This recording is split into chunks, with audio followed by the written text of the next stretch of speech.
শিয়াল হচ্ছে এলাকাত। হ্যাঁ, এই শিয়ালের দুঃখে বাইত হাঁস মুরগি কিছু থাকছে না।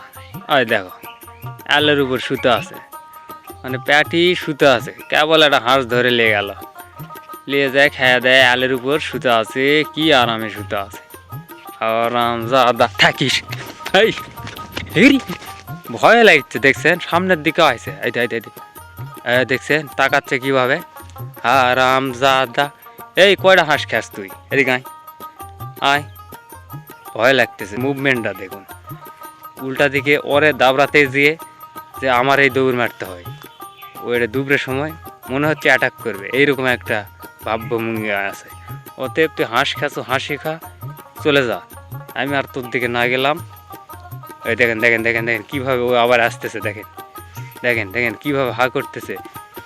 ওরে রে, অফ অফ। আমার হাতে কোনো লাঠি নেই, অস্ত্র নেই, যেই জন্যে ওই আরও বেশি সাহস পাচ্ছে। দেখেন ও কিন্তু পিছনে যাচ্ছে না, আমি সামনে যাচ্ছি, পিছনে যাচ্ছে না। কিন্তু আমি যখন আর পিছনে যাচ্ছি, ওই দেখেন সামনে চলে আসতেছে।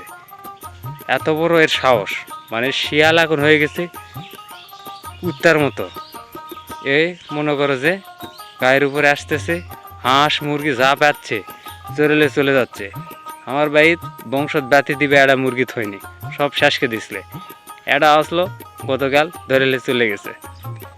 এই শিয়াল মারার বুদ্ধি কি তাই আগে কম, এরা পরিবেশ নষ্ট করে ফেলে দিচ্ছে। এখন পর্যন্ত ওই জায়গাতে আছে, 100 টাকা সরেনি।